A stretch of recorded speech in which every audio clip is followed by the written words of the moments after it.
Welcome to the Deep Dive. Today we're digging into the economics of ecotourism, and we're focusing on a really specific high-stakes region, the Himalayas, particularly in Nepal. Our sources are all pointing to this growing gap between the marketing you see online and the reality on the ground. And it's a gap you can almost, see and smell. Imagine this. You're a trekker, you've paid good money for a premium, sustainable experience. You get to this beautiful lodge, high up, maybe near Dingboche on the Everest Trail. Looks the part. Solar panels, local stone. Mm-hmm. The website promises ecological harmony. Exactly. But then as the sun goes down, you smell something. Acrid. You look over, and just out of sight, there's this plume of smoke. It's the trash, plastic, glass, all of it just being burned. That's the moment. That is the moment. That's what we call the verification gap. It's where the beautiful promise of ecotourism just it completely dissolves when it hits the logistical reality of being that remote. And this isn't just about, a bad smell or one lodge's poor practice. No, not at all. This is a crisis of brand integrity. It has really severe structural economic consequences for Nepal's entire tourism industry. The term ecotourism is just being so overused, so underenforced, that the whole sector is at risk of, well, systemic greenwashing. So that's our mission today. Yeah. We're going to move beyond just pointing at the smoke. We want to break down the economic forces that are actually driving this failure. And look at the strategic outlook. How will the market itself, not government policy, eventually create a correction here? Okay, so let's get into that structural problem. If you're a lodge owner trying to do the right thing, spending real money to be sustainable, you're actually at a disadvantage. Why is that? Why does the market punish the good actors? It's a classic case of market failure, specifically what economists call asymmetric information. And information in A vacuum. huge one. Think about it. The seller, the lodge owner, they have perfect information. They know exactly where every piece of trash goes, how their generator is powered. The buyer, the tourist, has almost no reliable information. All they have is a website, a brochure. It's pure marketing. They can't check these claims from thousands of miles away. And that imbalance? Why does it distort the market so badly? Because it creates what's known as adverse selection. When buyers can't tell the difference between high quality and low quality, they're not willing to pay a premium for that quality. Because they can't verify it. Exactly.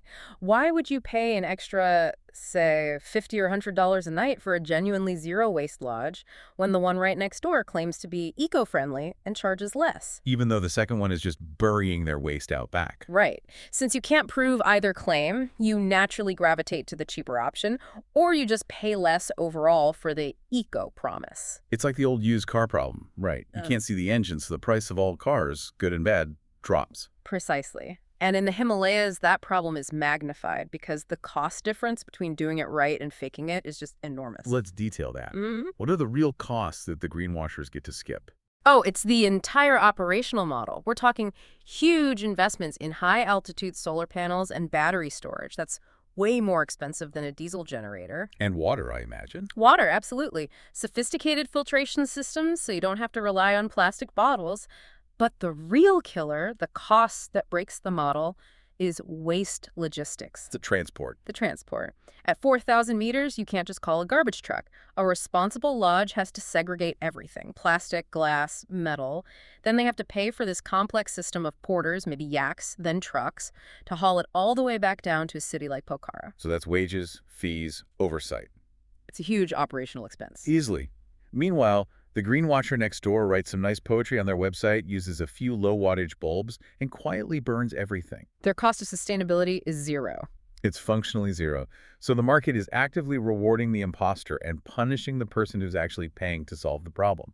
That's how the entire brand of Nepal ecotourism gets eroded. Okay, so if asymmetric information is the disease, then certification is usually the cure. Trusted seal of approval. There are international standards, Green Key, Travel Life. Why haven't they fixed this? Because what looks like a certification gap is actually an infrastructure gap. What do you mean by that?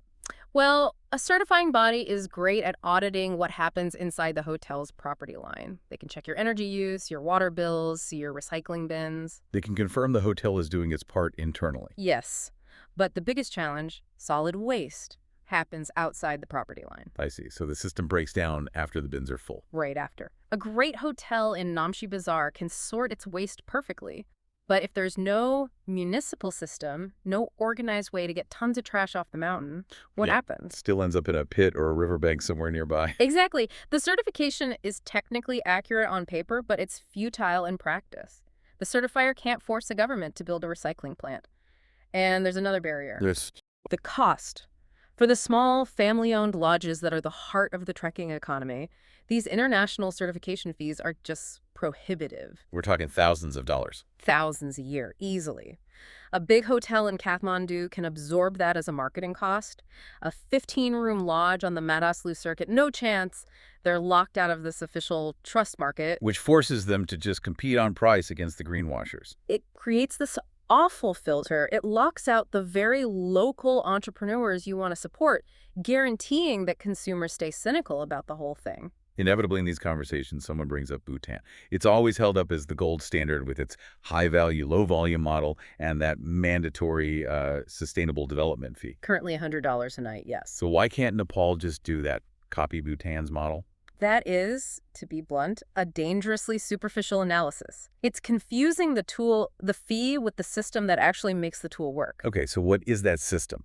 Bhutan's success comes from one thing: centralized control. The entire tourism ecosystem is state-regulated. You have to book through a licensed operator. The government approves your itinerary. Which gives them enforcement power. Total enforcement power. They can make environmental standards a non-negotiable condition for keeping your license. The fee is just an instrument of that control. The control itself is the power. And Nepal is the complete opposite. It's decentralized, it's chaotic, it's entrepreneurial. Exactly. Nepal's trekking economy is built on thousands of independent little businesses, lodges, guides, tea houses, all competing in a free market. It's incredibly resilient. So trying to impose a Bhutan-style system would dismantle the whole industry. It would be politically impossible and economically devastating. You can't put that kind of state-controlled wall around Nepal's tourism sector. The goal for Nepal has to be different. It's not about limiting volume. It's about elevating value through trust. Building transparent windows instead of a wall. That's a perfect way to put it. Using the free market to create accountability. We've established that a big government solution is probably 5, maybe 10 years away.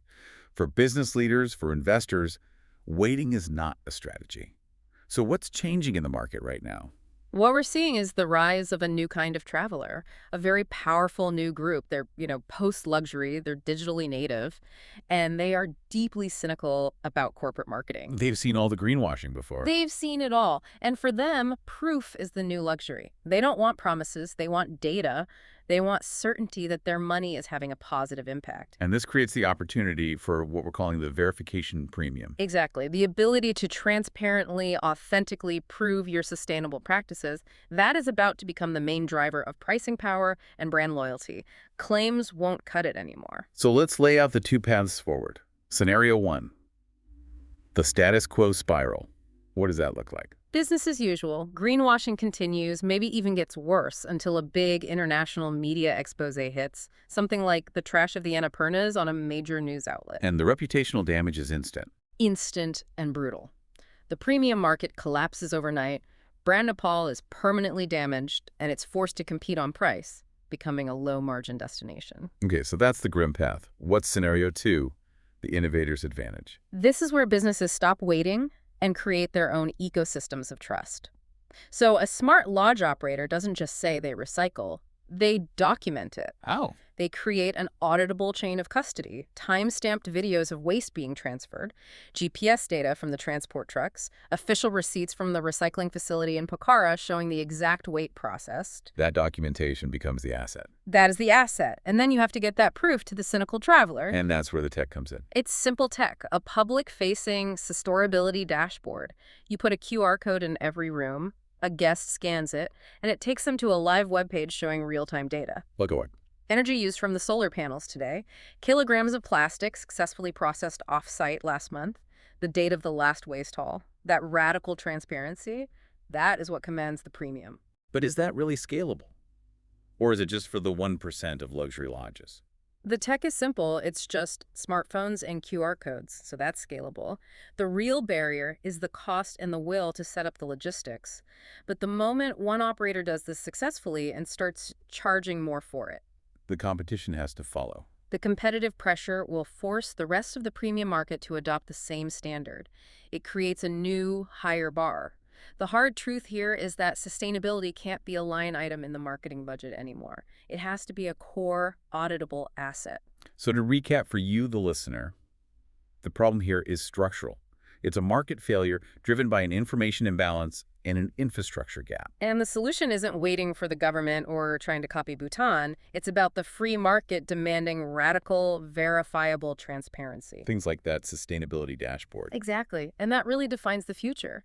The luxury traveler of tomorrow is willing to pay more, a lot more, for one thing: certainty. The absolute guarantee their money is funding a verified good. So here's a final thought for you to take away. If you were launching a high-end travel brand today, in any remote location, how would you design your entire supply chain from day one to be completely auditable by anyone with just a smartphone? That auditable supply chain is the new benchmark. Thank you for joining us for this deep dive.